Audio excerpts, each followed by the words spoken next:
welcome to the Catholic Forge, a conversational podcast where we gather to explore our Catholic faith and discuss how it forms our lives. All are welcome to join in this conversation and journey. Thank you for listening. Hey everyone, welcome to the Catholic Forge. This is Eric in Missouri. And this is John in Illinois. All right, the numbers are lining up, John, so let's get to it, but not before we talk about, Coffee. Oh man, custom small batch coffee. So delicious, your in-laws will want to stay at your home longer over the holidays, I think. They'll say, we want to encourage people to buy the coffee, not to reject the coffee. Don't say that. They say, can I have another cup? Can I have a cup? And you could say, you can have it to go. There you go. As long as you buy to-go cups. Do they sell to-go cups? That's the question. I don't think he does yet, but I will talk with Zach about this. Zach, of course, the roast master for Common Sense Coffee, small batch coffee, and we're glad to have them along as our is it a corporate sponsor technically? Well, they sponsor the podcast, so thank you for that. And hey, as a Catholic Forge listener, you can save $1 off of every order from them by simply typing in the code CFORGE, CFORGE, all caps, in the comments and questions section of the order form. So thanks to Common Sense Coffee for their sponsorship. Common Sense Coffee, you haven't had it yet, but you will. I don't know how to go from coffee to this encyclical, John. As you were saying, but you will, I was thinking, what's the segue? The segue is we're going to serve up a steamy hot podcast tonight. This is an incredible topic. We are in the 50th anniversary of the letter of Humanae Vitae, which was written by Paul VI, who is now Saint Paul VI. And so it's wonderful on this anniversary to be able to look at a document which has had a very important role in our lives as Catholics. Yeah. It's a very challenging document in itself. Yeah.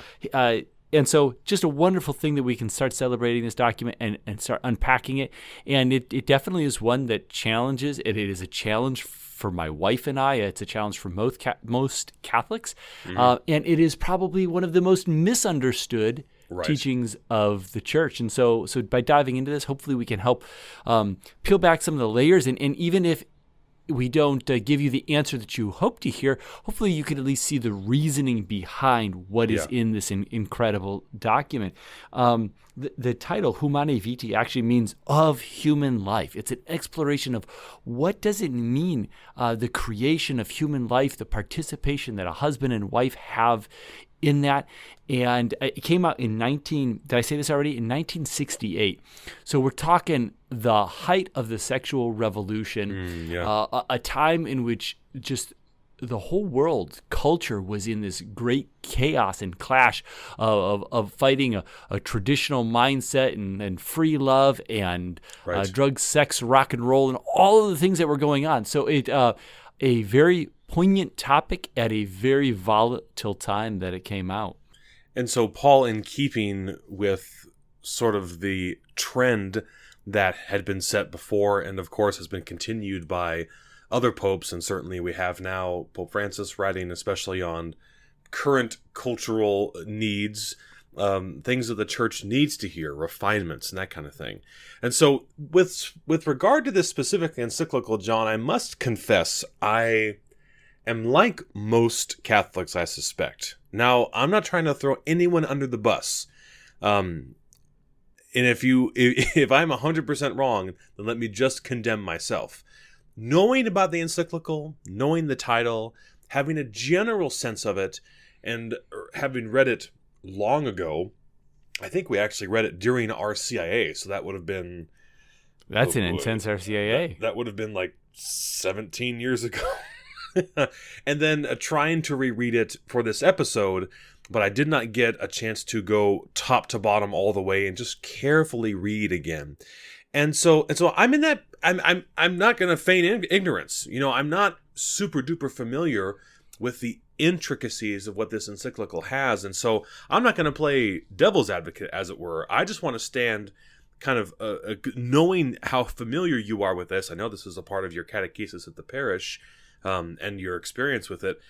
I'm also looking to kind of pull back the layers a little bit and see what Paul was after. Not only, because we can understand, like you said, sexual revolution. What a proper moment to say such things, but then really to look at what the church is getting at, because, like you said, oh gosh, how often do we hear it? The church should stay out of the bedroom. Yes, I've heard that. Stay out of our bedroom. Yeah, and then here comes this document that actually is very specific. Here's what can happen in the bedroom about what is supposed to happen in the bedroom or wherever, and so that's hard to defend.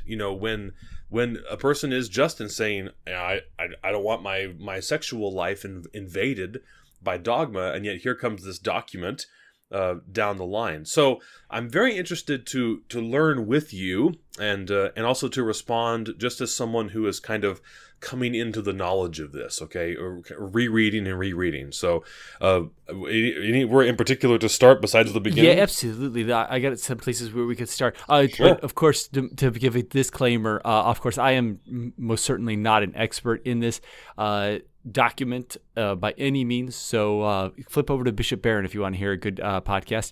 I knew you were going to say his name, and I'm glad you did, because it gives me an opportunity to wish him a very happy birthday. It's his birthday today. Very good.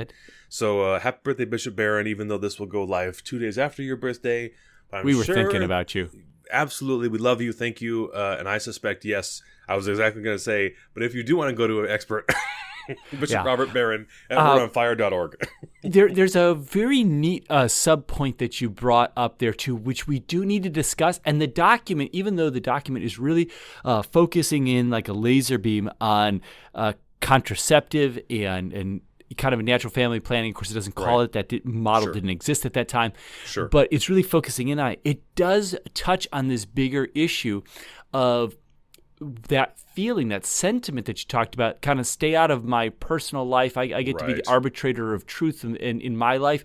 And so that is a worthy note that we should come back to and make sure that doesn't slip by, because that comes from kind of a radical individualism, a relativistic approach to morality, where I kind of get to decide what is okay for me and my wife, or my wife and I, sorry. But, so we definitely should hit that, and the document does come into that kind of discussion on moral teaching. But I think it would be important to start out laying some foundation, some basic ideas that we get from theology of the body. And, of course, that was really something that was really brought to light by John Paul II, once again, St. John Paul II. Not to say that it didn't exist before that, but he really brought it into the light for us to look at in theology of the body. And that actually comes after this, and so this is kind of a precursor to it. But the teachings of theology of the body that are important to this discussion are very simple. The first is when we look at the creation of man in Genesis, we see some very important things. We see God creating man from the clay of the ground, and then he breathes into him his very own breath of life. We see that there are two elements to the human person. We have a body and we have a soul, and that those are intimately involved. And this is a wonderful thing. Then God, after he creates us, he says it is good.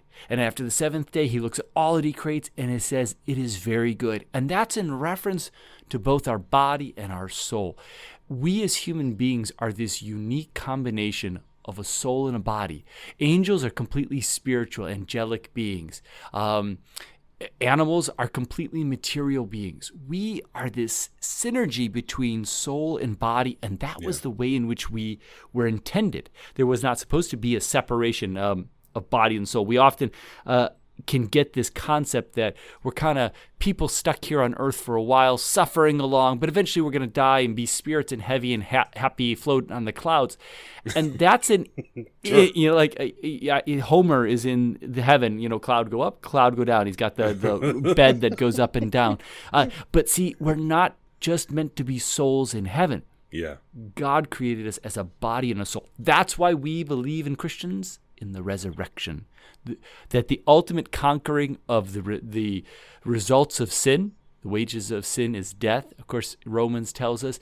And we see that from Adam and Eve, that surely the moment you eat from it, you are doomed to die, from the Genesis story. Mm-hmm. Death is the result of sin, but Christ conquering that sin causes the resurrection. Why is the resurrection important? Because that's how we were meant to be, body and soul. Now, this is going to come in very important when we get into the discussion of the marital act, that self-giving, that total gift of self in love. The next thing that we really have to see from kind of that creation story and theology of the body is, I often ask my RCIA classes and say, what's the first commandment God gives us? And they're all kind of thinking Moses. What did Charleston Heston say? Love God. And some of them we get. I'm really surprised.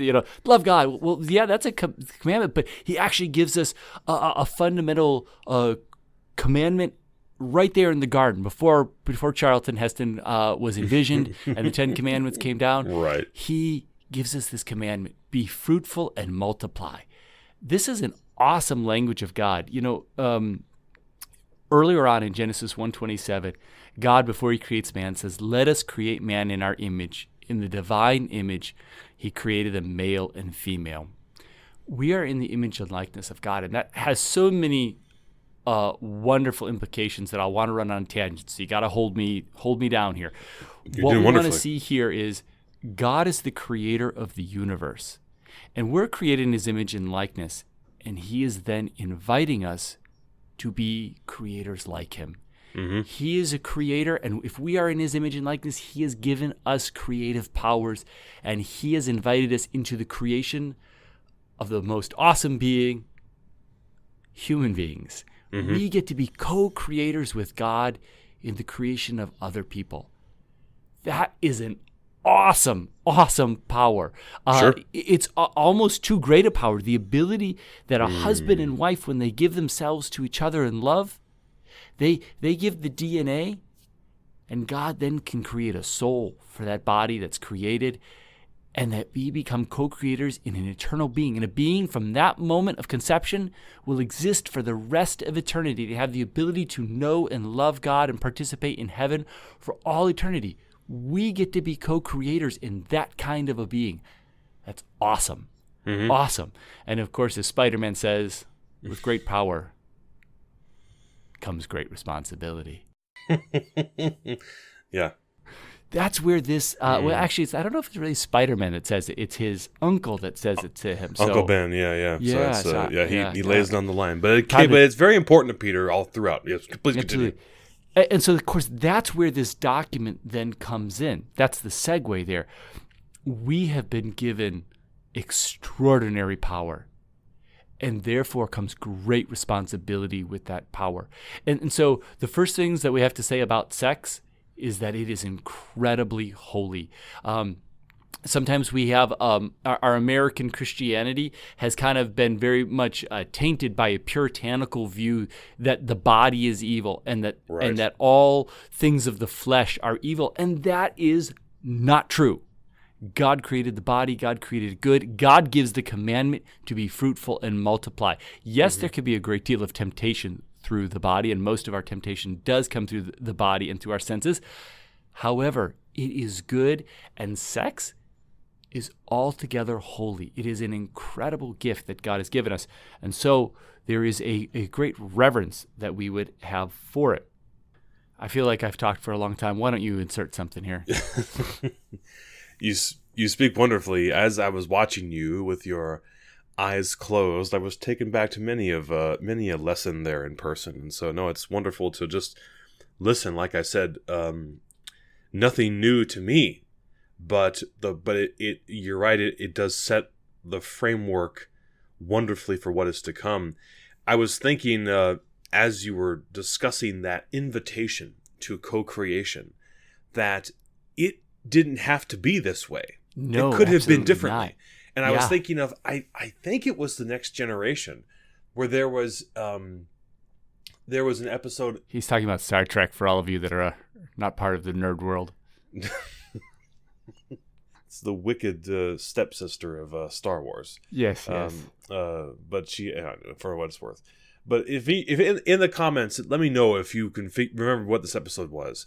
But it was about a planet where everyone was sterile, but then there was like another planet nearby where they were super fruitful. And so they brought children from the other planet to this planet where everyone was sterile, but it was like a merit-based system. So if you were X amount of good in the society, then you received a child, and if you were really good, then you got two. It was a trip. But that, I'm not saying that God would ever have, imposed that upon us. Certainly not.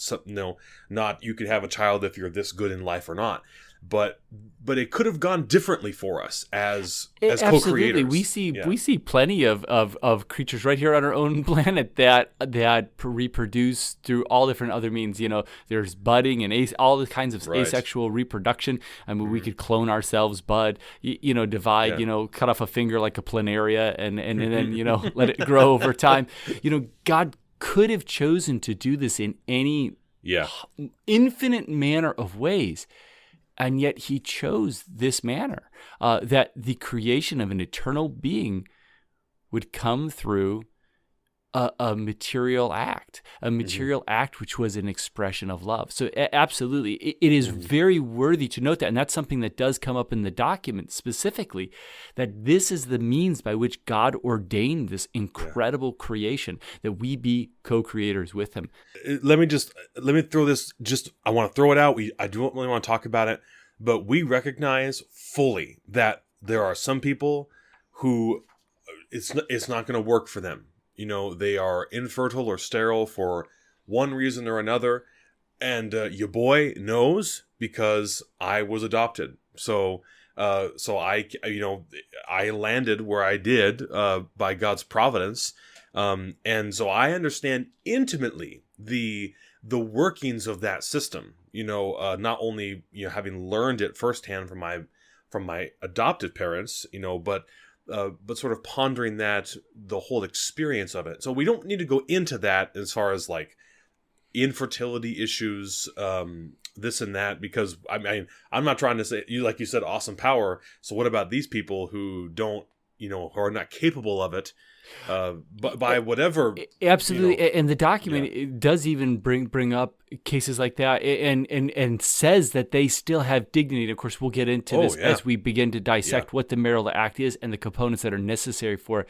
But the document does address that in a very minor way, but it is there. And of course, you are right. I guess that's probably a good way to dive into the document a little. Let's go. So in the beginning of the document, it starts out by saying some of the challenges that have come up from our modern society and the things that are people, if the church was to say, the basic line we can say right off the bat is that any means of artificial contraceptive, any means of artificial birth control are illicit. And the word contraceptive itself, it means against the beginning, against the beginning. It's against the beginning of life. We right in the term, we've accepted that it is against the beginning of life. And so that is something that we as Catholics cannot participate. But however, people would say, well, there are some reasons why we should do that. The demands of marital love is one of the reasons. A husband and wife just can't be expected to have children all the time, and they have to be able to be free to express their love to one another. And another one is, responsible parenting. These are the two challenges it addresses right away. Well, responsible parenting. If I have 20 children, I'm not going to be able to feed them and educate them. So responsible parenting should demand that I be able to use artificial contraceptive. And so the church begins by addressing this. So, what are the demands of marital love? And it talks about what's necessary for that to be a truly self-giving, good act. And of course, the first is a free gift of both partners, that it cannot be forced or against someone's will. There has to be that free gift of self, and it has to be an expression of love. And that expression of love needs to be open to the creation of life. And so, of course, here's where what you were talking about, a couple that is is sterile, there's still that there's still that expression of life-giving love, and there's still an openness to life. So it still is a fruitful union. It may not produce children, but it still is a good and worthy thing because it brings about that unity between the husband and wife. It is an expression, a material expression of a spiritual love and good. So that dives us into that topic and validates that. Then when we get to this idea of responsible parenting, but the document says we're never permitted to do something that we know is wrong, hoping that good will come from it. So simply because I want to be able to have enough money to raise my other children doesn't mean that I can use a contraceptive method to stop other children. Just like because I want to feed my children, I can't go rob the bank down the road, right? The ends do not justify the means. So responsible parenting might mean using a natural method where we follow a woman's cycle and we understand that as a means to space pregnancies or at times to not have children. And there may be legitimate reasons to not have children, but we're not doing something that is artificial, putting a barrier up. All right, so you are talking about, we are adultish, okay? So you're talking about the condom. You're talking about I really don't know much about these things, John, but you're talking about pill, the pill, and the what was it? Or in sterilization, even. In Seinfeld, Elaine had a diaphragm. Yeah, I don't think that's so much in vogue anymore, but perhaps. And a sponge. Any of these things, right? You mentioned the sterilization, which did not come immediately to my mind, but that would certainly fall in the same category. Yes. I think, did we discuss this in the tattoo episode? Speaking of mutilations, I think we just graced it, but we didn't get it very far into it. Yeah, I don't recall that, but that would be. Yeah. I think what I said was it would fall in that line of mutilation. Right Okay. So I have heard, and I know that you have as well, people who would say, "Well, isn't using NFP just another form of contraceptive in that you still are denying the fruitful action of the married act?" How do you respond to that, or how would you respond if someone challenged you or pressed you there? Yeah, it's a great challenge, and it's one of those things that I do hear from people. They ask, well, what's the difference? Because both seem to have the same result, not having more children. The difference is very much in the intention. When a married couple uses contraceptive, they are saying clearly, we would like, and it may even be and I'm certain it is out of love, so I don't want to deny that. We would like the unitive aspect, but we do not want to be open to even the greater element of the marital act, in that we want to prevent. They put an artificial barrier. They put an artificial contraceptive. They put something that actually frustrates the ability of God to create life in that situation. They actually put up a barrier, whether that be chemical or a physical barrier. They're actually putting up a barrier that prevents it. When a couple is practicing natural family planning, which is something that my wife and I do, and Eric, you do, and Ben, who's part of the podcast, also does, and we can spend I think it would be worthwhile to spend a little more time retouching on that, even though we've done an episode on our view as men of natural family planning. In natural family planning, we are, our wife particularly is doing most of the work in watching her cycle and taking a temperature. And so we have a good concept of where she is in her cycle and whether she's fertile at that time or not. And what we're doing is we're saying when a husband and wife approach each other with using natural family planning, they're approaching the unity of things, and they're saying, God's not likely to bring this union to cause and bring about a life. However, we're still open to God doing that. We're not frustrating that effort. There is not a barrier that actually, eliminates God's hand there. So there's still the openness to life. It's just at a time when it's probably not as likely to occur. And that may sound like a minor difference, but it is a great difference in intention and the actual action.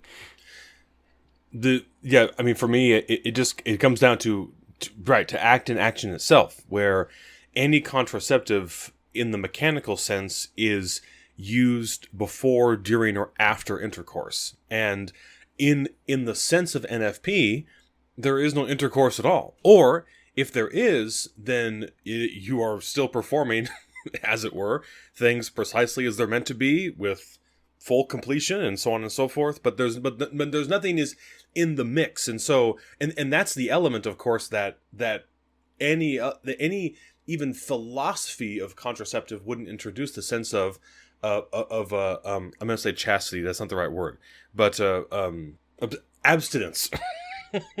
I knew I would figure out eventually. Yeah. Is that NFP calls upon an abstinence of the married act, whereas contraception says, "Oh, please enjoy, to your pleasure," literally. Absolutely, and the church, the document dives right into that concept that we are in. Using a model like natural family planning, you are following the laws of nature. You are not, even take away a theological higher order, we are not frustrating the natural order still. You're still completing a function. That's a horrible way of saying it. Let's cut that out. You're still completing, not completing. That's not, it sounds so awful. I shouldn't have said that. I don't know how to... You're still, when you're participating in using natural family planning, there still is a complete openness to life, and you're not frustrating even the natural function. Whereas when we are using any kind of contraceptive, artificial means, we are actually stopping the natural order not only a moral way, but also in just the natural law sense. So a very cumbersome way of putting it. And if you want a much better articulation, you can look at the paragraphs 11 and 12 and 13 that dive into this more in depth. Can I throw a bone in? Because I have heard this many a time, John. And if you need to double back, please. But I would like to grab 15 and throw it in your face and see what you say. Go for it. On the other hand, the church does, the title is Lawful Therapeutic Means. And here's the text, verbatim. On the other hand, the church does not consider at all illicit the use of those therapeutic means necessary to cure bodily diseases, even if a foreseeable impediment to procreation should result therefrom, provided such impediment is not directly intended for any motive whatsoever. And I don't know what's happening, but it seems like young women more and more are adopting the pill into their life for just legitimate medical reasons. Forgive me for not understanding the depth of this, but it seems like I'm seeing more and more of it in like some of the ladies I went to college with and that kind of thing. And that was always the thing. I was like, is it really just for yeah. You can't ask that question out of respect, but you're always like, you really for real? And that's between them and God, of course. Yeah. I will make no claims as to the benefits or the detriment to that course of action. I would, really encourage you to, as when you get to the end of this podcast, we had Jonah on, and she spoke about this. I am not a doctor. There does seem to be a great deal of concern, though, in using chemicals like the pill to regulate cycle, and I know that that's a legitimate use for it, but there are other side effects that from breast cancer and all kinds of things like that do need to be seriously weighed if you're making that decision, but that's something that you need to decide upon with your doctor. This would extend even beyond things like the pill. This would even chemotherapy or any kind. There are many medical treatments that you might have to take place that would prevent you from being able to be pregnant. cancer, ovarian cancer, where you might have to have parts removed. That is not sterilization. It might effectively cause sterilization, Right. but the intention is not sterilization. And Right. that's an important thing. The same thing for a man. There may be procedures that need to be done for health reasons that have nothing to do with fertility, but it may cause infertility, but they may be to save the life. They may be Right. a cancer prevention, Right. all kinds of things like that. And so when the intention is something else, Right. that drastically changes it, as long as it isn't, well, I'm really doing this because I want to be able to be on I want to be on the pill, but I don't want to tell my parents that I want to be on the pill, so I'll say it's Right. for acne. That Sure. that would be an illicit. But when it is used for a medical reason, that is absolutely legitimate, and there is no judgment. Of course, there's no judgment in any of this from any of us, but that is what the church is saying, and the church recognizes, as you said in paragraph 15 the therapeutic means. I'm so glad you brought that up. And we don't have to go through 16 or 17, but there's just more along those lines there in the recourse to infertile periods and consequences of artificial methods. And so just as a note, I don't think we said it before, but if you've gotten this far, and thank you for listening this far, and you're like, how can I find this and how is it spelled? Go over to YouTube and you can click in the description box. We'll have a link to the Vatican page where you can see this in PDF. You can download it, print it off, please. I can see on the Skype that John's got a copy he's written on. Print it off, make notes, or go and come back and listen to this episode again with that in hand to kind of make notes as you go along. That's what I'm doing here on my screen, John. I'm just scrolling down with you as we keep going. Yeah. But also over on the website, I'll also put a link to the PDF there. So please avail yourself of that. If nothing else, if we can't get you to do anything else, is just to read it for yourself to really see what you find there.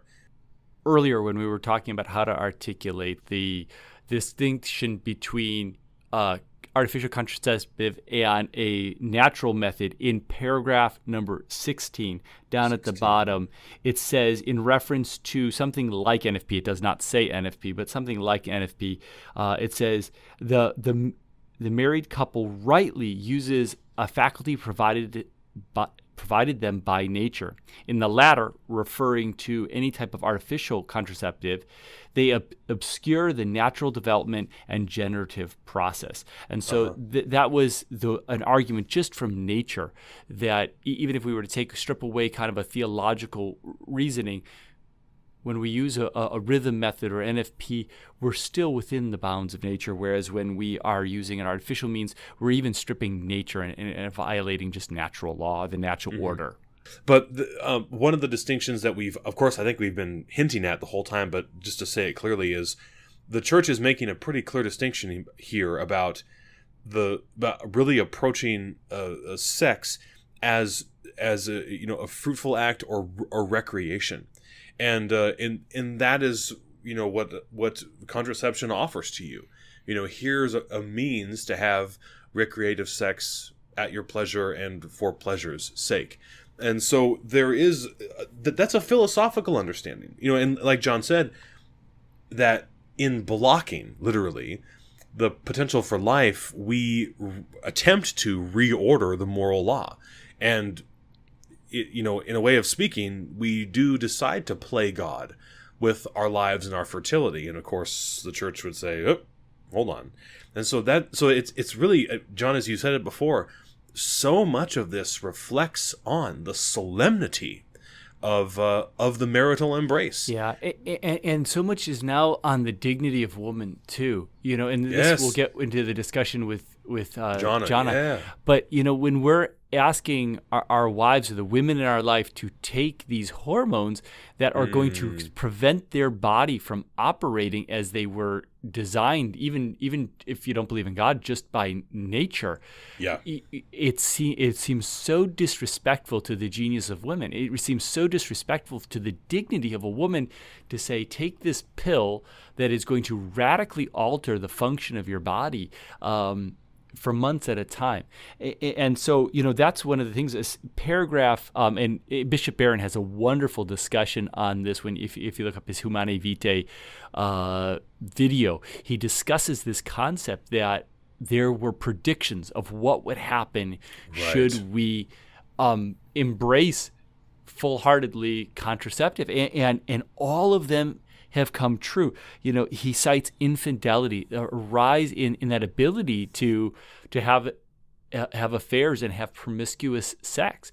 That is something that we've seen drastically arise in divorce. I can remember when I was a kid in junior high, I my best friend, his parents were divorced. And we said it like that. They're divorced. Yeah. Like I only knew one kid that had divorced parents. Right. When I was in 4th grade.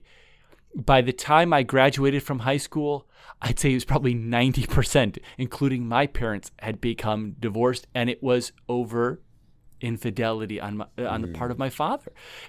So it's not necessarily causation, but it definitely allows that. It makes it easier. It's one thing that takes away a little barrier. Well, why shouldn't I have? Well, because I don't want to have a child outside of wedlock. So it's made that so much easier. And then he warned that it would be. He said that the youth are so tempted, as of course we all know, having been teens, that temptation, that great desire for that physical intimacy, that it would only lead the youth into greater temptation and more promiscuity. And once again, do we not see that? I mean, we're having to have in the public schools, they're having discussions on safe sex and the use of contraceptive at younger and younger ages, getting down to junior high and into middle school because kids are becoming sexually active. That becomes possible with this promotion with birth control and an artificial means of contraceptive.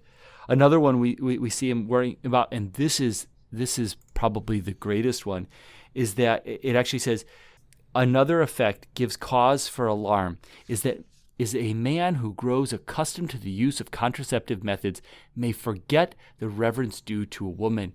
And that is so true, that as men, if we could use a woman and not have to have any responsibility to her should she become pregnant, it teaches me to use that woman as an object.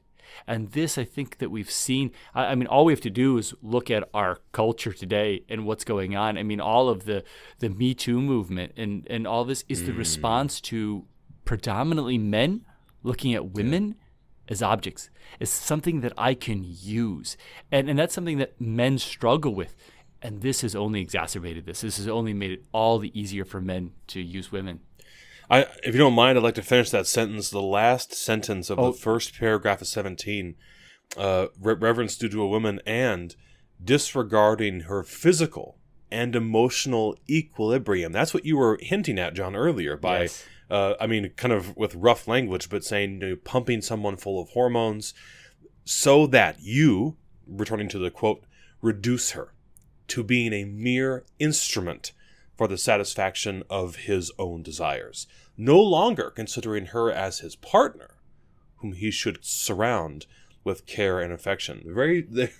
That's right there. That's right on the chin, as it were. Yeah, absolutely. And then what's your next point here?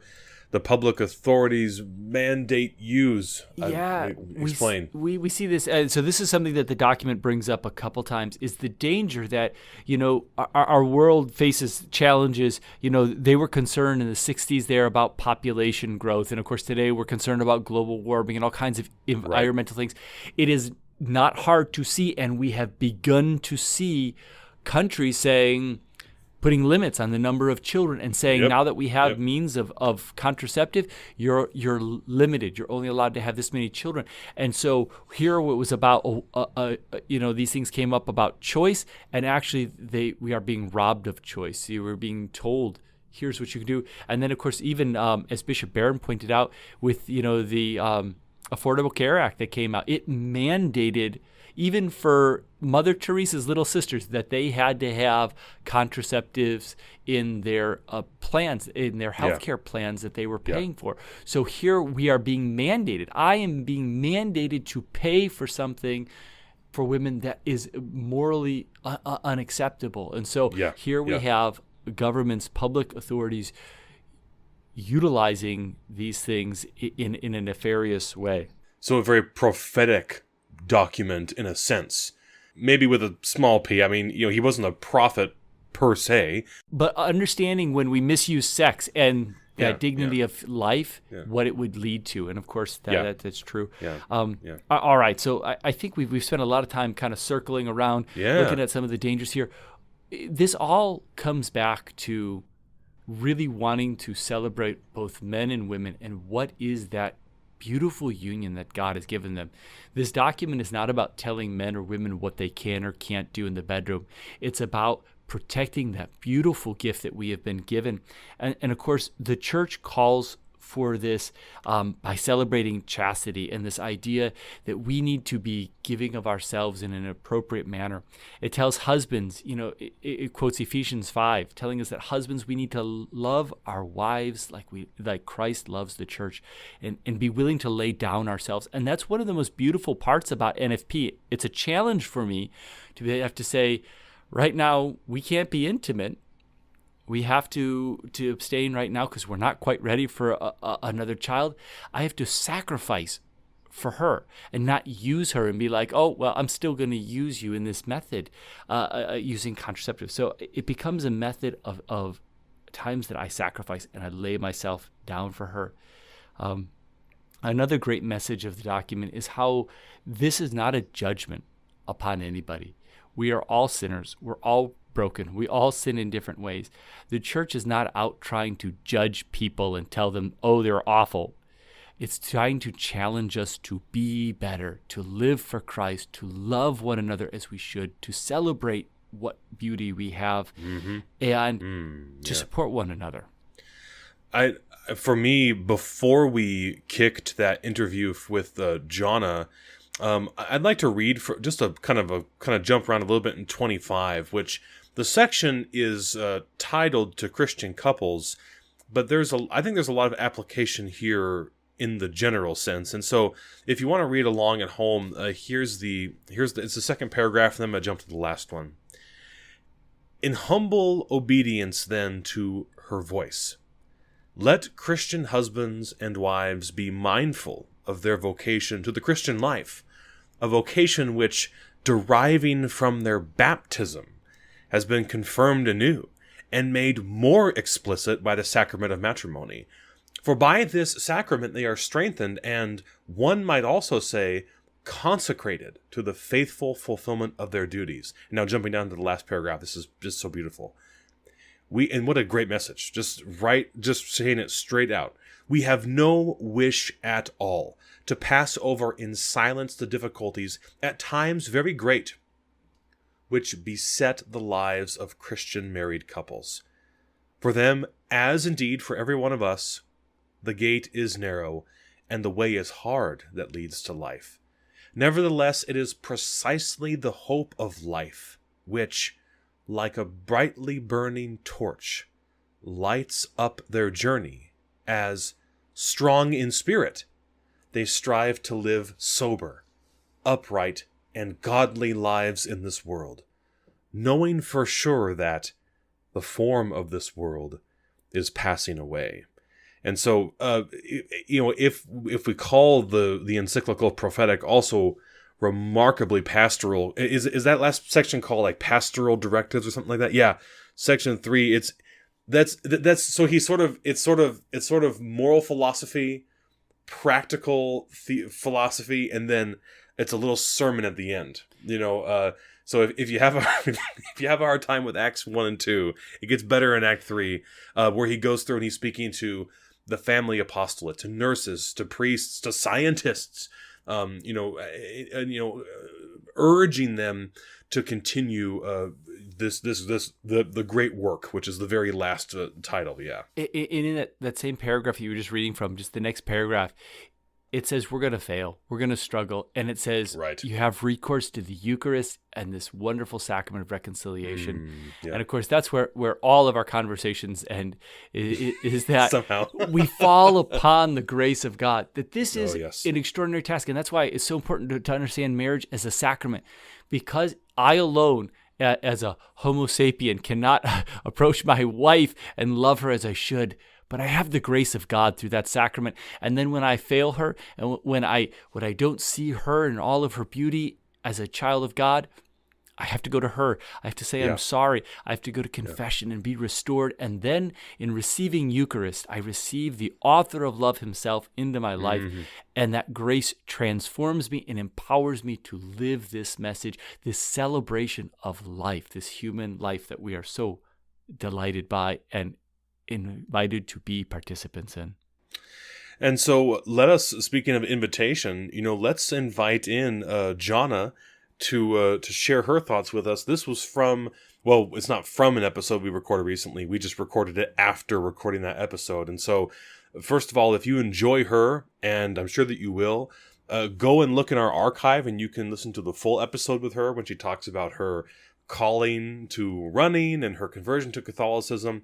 But let's enjoy this.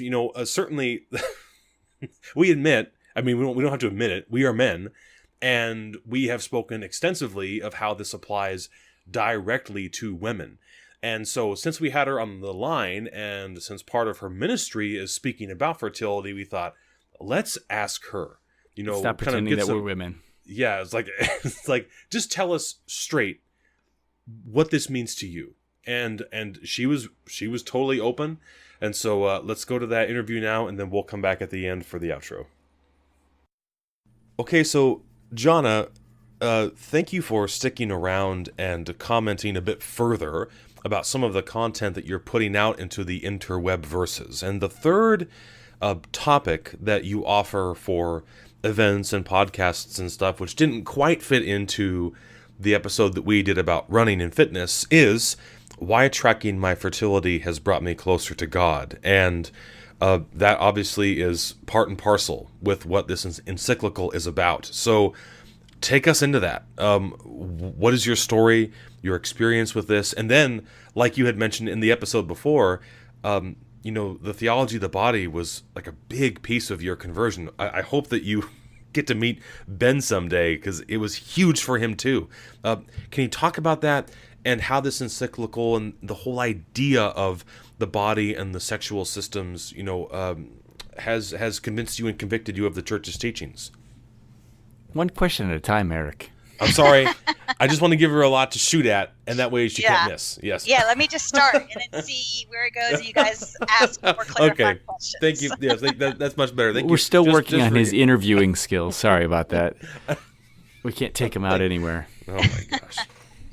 So I guess just the first part of that story for me, when it came to fertility, was actually in college. I was very getting into my feminism, and I was reading a feminist book talking about how you should actually go off of birth control to learn more about your cycle and your body.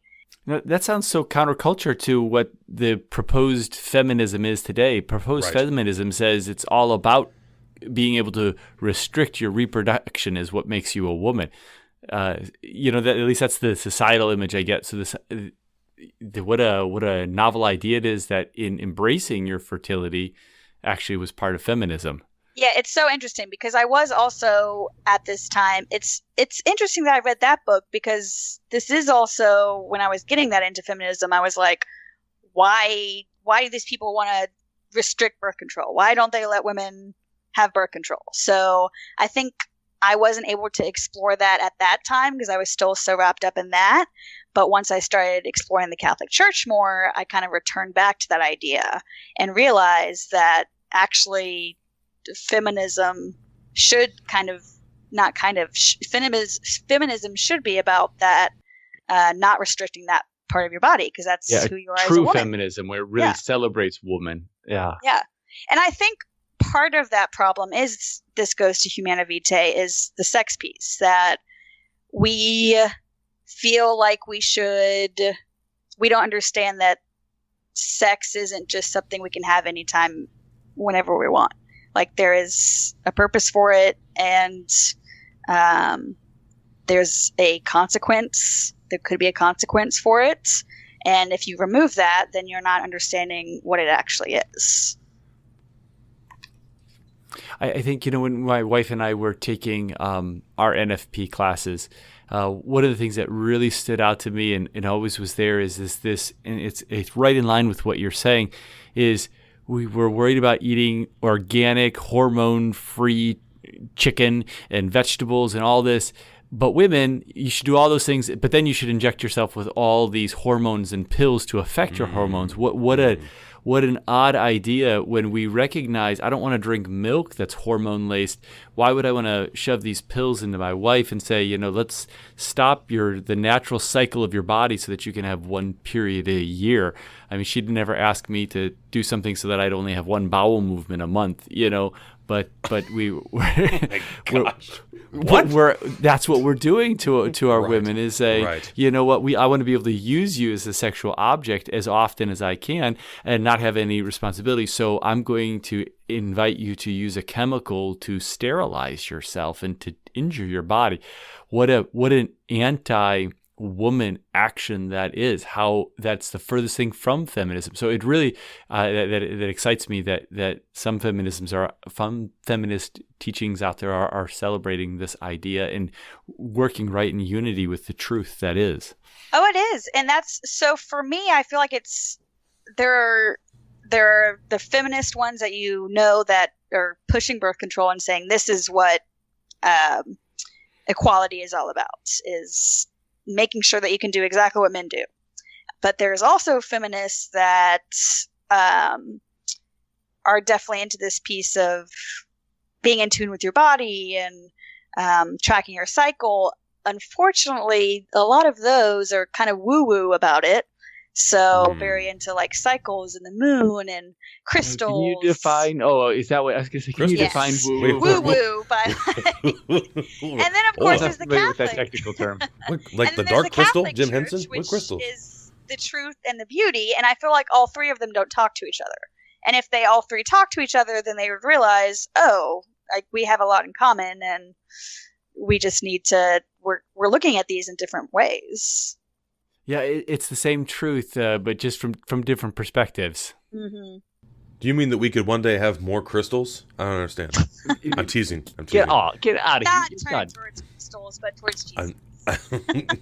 Crystals for Jesus. John. That's the new angle. Oh, this is why Bishop Bear won't come on. The interviewing skills and the continual discussion of crystals and mayonnaise and bacon. Oh my gosh. But so you've talked about that beauty and how that worked in with Humanae Vitae really supported a true feminism.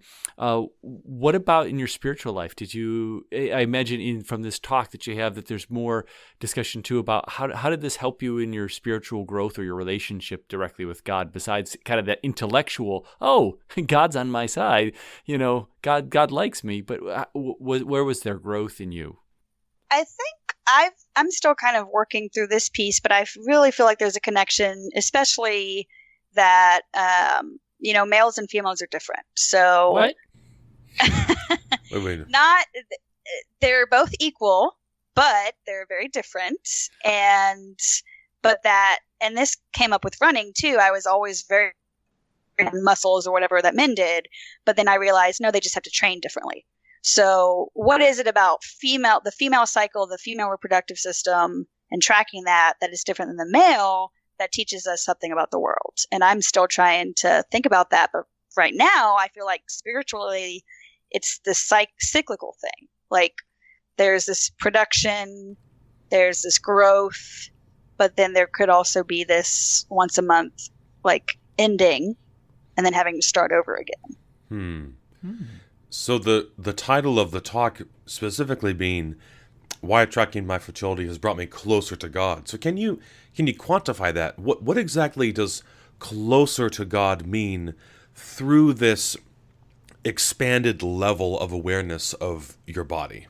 Well, I think that's it right there, the awareness that so much of the spiritual life is having to really stop and be aware and really think and reflect on whatever is going on, whether it is your fertility or an emotion that you're feeling. You have to stop and think and ask why. And then that leads you further and deeper. And most of the time it leads you to, I have no idea. So you have to ask God. And it's just this continuous, it's kind of exhausting sometimes, but it's intentional. And that's what life needs to be. our previous episode, when you'd been talking about the discipline of running, there's so much growth that happens there too. And I find that in our marriage with NFP, we find that similar thing too, because my wife's cycle isn't just her own personal cycle. It has an effect on me, an effect on my life, an effect on our marriage and our expression of love. And so it becomes, through our relationship, part of my life. And so I also get to, unfortunately, grow through my wife's cycle, because there are times that we have to choose to express love and compassion. And so it forces me as a husband to grow. So it even has a greater implication than just for the woman experience it, but for those people that are part of her life in a positive way. I've had to learn how to sacrifice and not always place my desires before her. Well, and that's as a newlywed, and even as when I was engaged, going through all of this and learning about this, and even just dating him at the time, because not only with birth control, but also the chastity before marriage, that was another part of my relationship with my husband now. It's that sacrifice. And for me, it kind of taught me that I had fallen into the trap of the culture of feeling like the only reason that someone wanted to be with me was to have sex with me. And my husband taught me that that was not the case at all. And so it makes it more beautiful when you are married to him, and you know that you can't, maybe you have to refrain at this point because we're not wanting to have a kid right now, but I know that he loves me anyway, and he's not like bitter about it. Yeah, it causes you to grow. It's actually been an incredible blessing. My wife and I have been married, is it 12 years, Eric? Or 10 years? Why would Eric know? He was there. No, he wasn't. It was before him. But it's been a wonderful blessing in our lives. It really has caused us to grow closer together, and I'm actually really grateful for those times. And one time I was annoyed with Cecilia. It's just like, well, why do you have to be fertile now? And she said, well, you should at least be grateful that most of the time I'm not, because you're fertile all the time. And it really put me in my place. Here we go. Come on. It really put me in my place. I'm annoyed that she's fertile for a few days out of the month, and yet she has to put up with, so it was her cycle that enabled us to be close when we weren't ready for children. So if it was up to just my body, she'd be pregnant all the time. So all this is sounding very awkward, but what it came down to is that really caused us to grow in deeper parts of our relationship, and it caused me to grow up a lot in our relationship, and so I'm very grateful for it. Well, thank you for sharing again with us, Jonah, and please, I wouldn't let you go before we get a chance to plug all the plugs. So tell the people about where you are, where they can find you, and what is happening in the near future for you. Yes, so you can still find me on CatholicWomenRun.com. That is our running ministry with me and my best friend. And we're on Instagram and on Facebook as Catholic Women Run. And I actually am in the process of becoming a Sympto Pro NFP teacher as well. And so I would hope to be able to add in that fertility piece to Catholic Women Run soon. Outstanding. Well, thank you for sharing with us again and giving that unique insight. Thank you very much. Thank you so much. Thank you. Well, thanks again one more time to Jonah for that sharing. And before we hit this here outro, John, I want to give a shout out to our newest YouTube sub, Ryan. That his account has but one name, so he is the Ryan. So Ryan, thank you for hitting the subscribe button over there, brother. If you are a man, or if not, however it works. But thank you for subscribing, and we'd love to get to that 100 subscriber mark so we can get rid of this Pythagoras algorithm of a URL we have. Just youtube.com/the Catholic Forge or whatever it is. Anyway, this has been the Catholic Forge. Thank you for listening, and we'd like to close, as always, with a prayer and a blessing. May God the Father, God the Son, and God the Holy Spirit bless you, guard you, and lead you to eternal life. In the name of the Father, the Son, and the Holy Spirit. Amen. Amen. Thank you for listening to the Catholic Forge. We hope you've enjoyed this episode and will leave us a positive rating and review wherever you listen. How about 5 stars for NFP? I don't know. 5 stars at the very least for Humanae Vitae. And, Go put an extra star in there for Eric. Make it 6. There's only 5 stars possible, but Yeah. go and create another account and throw 5 more in for Saint Pope John Paul VI. Wait, no, Paul VI. Go and create another account for John Paul VI. You can help out the show in a big way by sharing it with your friends and family. Maybe, I don't know about sharing this one, John. You would have to know in your heart the right person to share this one with. Share it with everybody. Let it be a challenge. This was a hot, steamy cup of challenge, just like it was in 1968. As always, you can continue the conversation with us on Facebook and Twitter, and to get a hold of us, you can reach us at thecatholicforge@gmail.com. For more information regarding the podcast, visit our website at www.thecatholicforge.com. And we especially thank our wives of life for their continued support of this project. And we thank you very much for listening.